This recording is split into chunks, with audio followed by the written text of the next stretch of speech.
যারা এমপি হওয়ার আগে এমপি না হতে অস্ত্র নিয়ে সেনা ভবনে ক্যান্টনমেন্টে ঢুকতে চায়, আর এমপি হলে তাহলে কি হবে?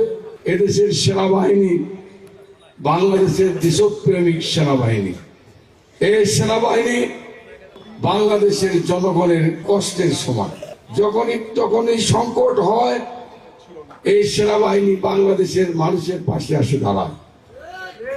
এই সেনাবাহিনীকে নিয়ে জামাতের একজন প্রার্থী, সে কিনা আমাদের নেতা তারেক রহমানের বিরুদ্ধে ভোটে দাঁড়িয়েছে। উনি বলেছেন সেনাবাহিনীকে নিয়ে কটূক্তি করেছেন, সেনাবাহিনীকে বিতর্কিত করার চেষ্টা করেছেন।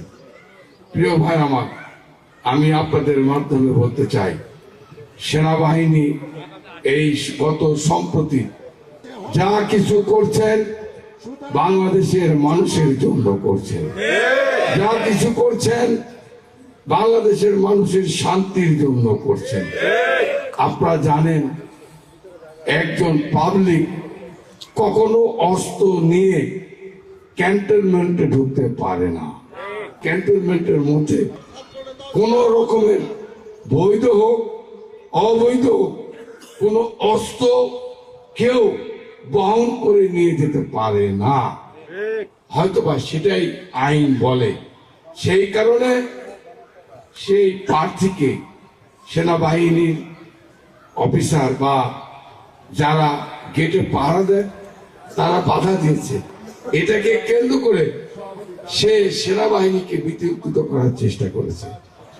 যারা এমপি হওয়ার আগে এমপি না হতে অস্ত্র নিয়ে সেনা ভবনে ক্যান্টনমেন্টে ঢুকতে চায়, আর এমপি হলে তাহলে কি হবে? তাহলে অস্ত্র ট্রাকলে ঢুকবে কিনা বলে?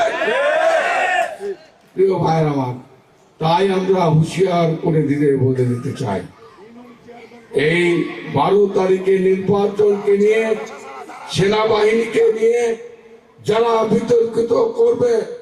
বিতর্কিত করার চেষ্টা করবে, বাংলাদেশের মানুষ তার সমুচিত জবাব দেবে।